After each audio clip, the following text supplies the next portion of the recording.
Imagine being murdered by your teammate slash best friend. 21-year-old Patrick James Dennehy was a Santa Clara, California native. Patrick was described as a very funny, loving, and driven guy. He loved basketball and basketball loved him. He was a natural at the sport and his dreams were to play in the NBA. Patrick ended up transferring over to Baylor University over in Texas from the University of New Mexico. He had been dismissed from the University of New Mexico after losing his temper. Patrick was extremely excited to start off in a new team, but unfortunately this would never happen. On June 16, 2003, one of Patrick's roommates named Chris Turk came home to find Patrick's dog who hadn't been fed. This was extremely unlike Patrick. Patrick's parents had also started to become worried because they hadn't heard from his son in quite a long time. Patrick was reported missing on June 19th. On June 25th, 2003, Patrick's Tahoe was found in Virginia Beach with no license plate. So let's get into what happened because there's a lot of pieces to this case. This is Carlton Dotson. He was one of Patrick's best friends. He was a teammate of his and he was also living with him at the time. So a police informant was made aware that Dotson ended up confessing to killing Patrick one day. He would end up getting arrested on July 21st, 2003. Dotson stated that him and Patrick were out in a shooting range in Waco, Texas, when all of a sudden, Patrick turned on him. He went to shoot him, but his weapon got jammed, and this is when Dotson said that he ended up firing in self-defense and ended up killing Patrick.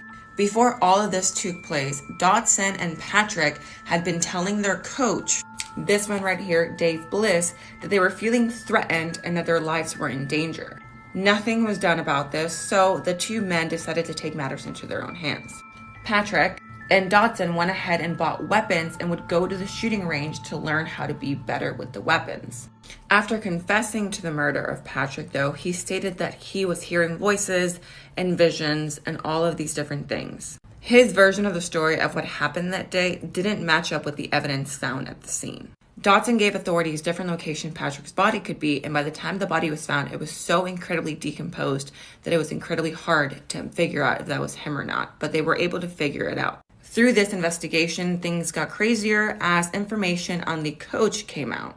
Turns out that Dave was doing some illegal activity by the rules of the school. He was paying for some of the students' tuition so that they could play on the team.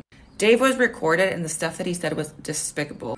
Bliss had been paying for Dennehy's tuition and that was completely against school guidelines. So in order to save himself, he tried to paint Patrick as a drug dealer. The assistant coach did not feel comfortable with Dave's plan, so he ended up wearing a wire to record everything he tried to say.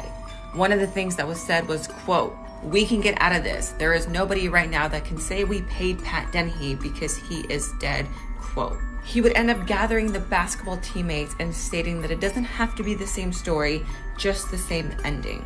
He then said, quote, "All we have to do is create reasonable doubt," quote. A documentary was made about this case and Dave was interviewed by some of the crew members and this is what he had to say, according to their information. He said, quote, "This is off camera, but he was selling drugs. He sold to all the white guys on campus," quote. He added, quote, "The parents also knew that he was a druggie," quote, which is like, how disrespectful can someone be? The documentary on this case is called Disgraced. It's on Hulu, Sling, Fubo, Amazon Prime. This isn't sponsored, but y'all should definitely check it out. Dave would go on to be banned from the NCAA for 10 years because of all his violations and for creating rumors and trying to connect drug dealing to Patrick. The last thing that I was able to find on him is that he went on to write a book, Fall to Grace, and he is now head coach of another university. As for Carlton, after he confessed to the murder, he ended up being sentenced to 35 years in prison.